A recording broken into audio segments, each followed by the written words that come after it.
যে রাস্তাগুলি নেই অথচ অনেক লোক করে থাকে। তার মধ্যে একটি হচ্ছে কোরআন খানি করে ইসালে সওয়াব করা, বক্সানো। ভারত, বাংলাদেশ, পাকিস্তানে কোরআন খানি মানে কোরআন পাঠ করা। খানি ফার্সি শব্দ, কিন্তু খানদান মানে পড়া। হ্যাঁ, আরবিতে খানদান মানে পড়া, রিডিং করা। ওই খানদান থেকে খানি শব্দটি। আর এটি এমন ভাবে বাংলা আর উর্দুতে ব্যবহার হয়েছে যে কোরআন খানি ইসালে সওয়াব। ইসাল মানে পৌঁছানো, আর সওয়াব মানে নেকি।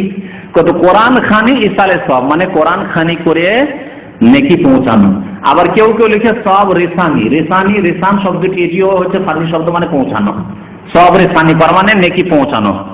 তাহলে কোরআন তেলাওয়াত করলেন নিজে, অথবা কিছু হাফেজ হুজুরদেরকে, মৌলভী সাহেবদেরকে নিয়ে আসলেন, আর তাদেরকে ঠিকা দিয়ে দিলেন যে আপনারা কোরআন তেলাওয়াত করেন, সন্ধ্যা সারাদিন খুব ভালো ভালো খাবার খাওয়াবেন, আর সন্ধ্যাবেলা সবাই মিলে দান খায়রাত করবেন, আর সেই দানগুলি সব নিয়ে যাবে হুজুররা। আর তারা জানে যে টাকা পয়সা পাবো, ভালো খেতে পাবো, সেই জন্যই কোরআন তেলাওয়াত করতে আসে। যদি জানে কোনো বাড়ির কথা, বা আগেই যদি বলে দেন হুজুর কোরআন আমার বাড়ি পড়তে চলেন, কিন্তু আমরা খাওয়াইতে পারবো না, হ্যাঁ, আর এক পয়সাও দিতে পারবো না, এত যদি অভদ্র নাও হইতে পারেন, একটু সামান্য অভদ্র হন। কি সামান্য অভদ্র? যে হুজুর খাওয়া দাওয়া তো দিতে পারবো, কিন্তু টাকা পয়সা দিতে পারবো না। আমরা খাওয়া দাওয়া দেবো, কিন্তু টাকা পয়সা ওইসব দিতে পারবো না, আমরা দান খায়রাত করতে পারবো না আপনাদেরকে, কিন্তু আমার বাবার নামে মায়ের নামে কোরআন পড়ে দিতে হবে। আসবে? আসবে? কেউ আসবে না। আমাদের এলাকায় এক বিদাতি মোল্লা ছিল, গ্রামে রমজান মাস কাছে আসলে গ্রামে গ্রামে বাড়িতে বাড়িতে ঢুকতো, আর মহিলাদের সাথে সাক্ষাৎ করতো। ছোটকালকার কথা শুনে বলছি আর কি। গ্রামে গ্রামে ঢুকতো বিদাতিদের বাড়িতে, আর ঢুকে ওই মহিলাদের সাথে, পুরুষদের চাইতে মহিলাদের কাছ থেকে বেশি টাকা টানা যায়, কিন্তু ওদের টাকা, ওদের অন্তর নরম। মহিলাদের অন্তর নরম। যদি তোমার মায়ের নামে এক বক্সা দিয়ে দিই, এক কোরআন বক্সে দিই, তোমার বাবার নামে এক কোরআন বক্সে দিই, তোমার বোনের নামে এক কোরআন বক্সে দিই, তো এই যে বক্সা কাজগুলি করার জন্য মহিলাদের সাথে সাক্ষাৎ করতো। আর গিয়ে বলতো যে কোরআন খানি করাবেন? হ্যাঁ করাবো। এক খতমে 100 টাকা, 200 টাকা, যার কাছে যে এরকম পারে এক খতম দেবো 100 টাকা। এই বাড়ি বাড়ি এরকম চাঁদা কালেকশন করে শুধু কোরআন খানি। তাহলে কত কোরআন সে তিলাওয়াত করতে পারে, কত কোরআন খানি করতে পারে যে এই কালেকশন করে বাড়ায়। আর টাকার বিনিময়ে আল্লাহ রাব্বুল আলামিন কোরআনে কারীমে ইরশাদ করতে, ওয়ালা তাশতারু বিআয়াতি সামানান কালিলা, অল্প মূল্যের বিনিময়ে আমার আয়াতকে বিক্রি করিও না। টাকা পয়সা দিয়ে কোরআনের তেলাওয়াত বিক্রি করবেন? যে কোরআনের তেলাওয়াত ইবাদত, যেমন নামাজ পড়া ইবাদত, কোরআনের তেলাওয়াত ইবাদত। একটি অক্ষর তেলাওয়াত করলে কত নেকি? 10 নেকি। এই ব্যক্তি, যে ব্যক্তি ভাড়াইটা তেলাওয়াত করতে গেল, সে নেকির জন্য তেলাওয়াত করতে গেল না পয়সার জন্য? পয়সার জন্য। তাহলে আতাস্তাবদিলুনা আল্লাযী হুয়া আদনা বিল্লাযী হুয়া খায়র। আল্লাহ কোরআনে বলছেন যে কল্যাণকর বস্তুর বিনিময়ে তোমরা নিকৃষ্ট বস্তু ক্রয় করে নিচ্ছ। ইহুদিদের আচরণ এটি। ইহুদিরাকে বলেছিল আল্লাহ রাব্বুল আলামিন যে তোমরা অকুল হিত্তাতুন, তোমরা বলে আল্লাহ আমাদেরকে মাফ করে দাও, গুনাহগুলিকে মার্জনা করে দাও। হিত্তাতুন নাগফির লাকুম খাতায়াকুম ওয়া সানাজিদুল মুহসিনিন। সূরা বাকারা আল্লাহ রাব্বুল ইহুদিদের কথা বর্ণনা করেছেন। তোমরা যখন একই শহরে বিজয়ের পরে তারা ঢুকবে, শহরে যখন ঢুকবে তখন তোমরা বলে হিত্তাতুন, আল্লাহ আমাদেরকে মাফ করে দাও। হিত্তাতুন না বলে, ইহুদি জাতি খুব বদমাইশ জাতি, প্রাচীন যুগ থেকে এই ইসরায়েলি জাতি। এই ইসরায়েলি জাতি যখন শহরে ঢুকলো তখন আর হিত্তাতুন কেন বলবে? আল্লাহর মাফ চায় না, তার বলছে হিন্তাতুন। হিন্তাতুন, হিত্তাতুন না বলে কি বলেছিল? হিন্তাতুন মানে গম। হিন্তাতুন মানে গম। আল্লাহ বললেন যে এই নিকৃষ্ট গম চাও তুমি নেকির বিনিময়ে আর গুনার মার্জনার বিনিময়ে। এত সুন্দর গুনার মার্জনার কথা আল্লাহ তোমাদের শিখাচ্ছেন, আর গুনার মাপ তোমরা চাও না। তোমার হিন্তাতুন, হিন্তাতুন বলার উদ্দেশ্য শুধু তাদের গম চাওয়া নাই, তাদের উদ্দেশ্য হলো ঠাট্টা মজাক করা। অনেকে আছে, অনেক কিছু নিয়ে ঠাট্টা মজাক করে না, ভাষাকে বিকৃত করে, কথা বিকৃত করে। এই ছিল তাদের বদ আচরণ। তো কোরআন তিলাওয়াত হচ্ছে ইবাদত, যেমন নামাজ ইবাদত।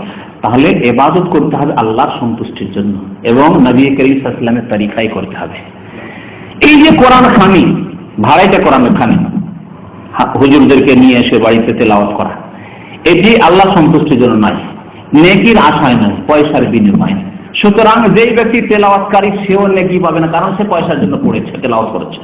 আর যারা পড়ালো তারাও নবী সাল্লাল্লাহু আলাইহি ওয়াসাল্লামের তরিকায় যেহেতু পড়ায়নি, সুতরাং তারাও নেকি পাবে না। নবী সাল্লাল্লাহু আলাইহি ওয়াসাল্লাম তরিকায় পড়ায়নি। কেমন নবী সাল্লাল্লাহু আলাইহি ওয়াসাল্লাম তরিকায় পড়ায়নি? বুঝবেন এই কথাটি, বুঝেন ভালো করে, আর একটু ব্যাখ্যা করে বুঝাই। সংক্ষেপে বুঝাইলে অনেক সময় বুঝতে পারবেন না।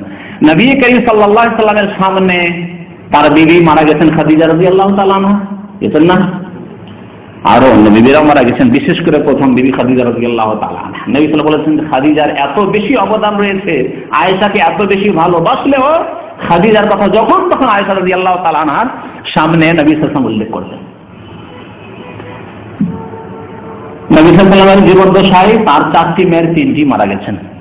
যায়েনাব রাদিয়াল্লাহু আনহা মারা গেছেন, উম্মে কুলসুম রাদিয়াল্লাহু আনহা মারা গেছেন, রুকাইয়া রাদিয়াল্লাহু তাআলা মারা গেছেন কিনা? নবী করিম সাল্লাল্লাহু আলাইহি ওয়াসাল্লাম তাদের কারো জন্য ছেলেগুলি তো নাবালক অবস্থায় মারা গেছেন। আরো সাহাবী আপনজন আত্মীয় স্বজন অনেকেই মারা গেছেন।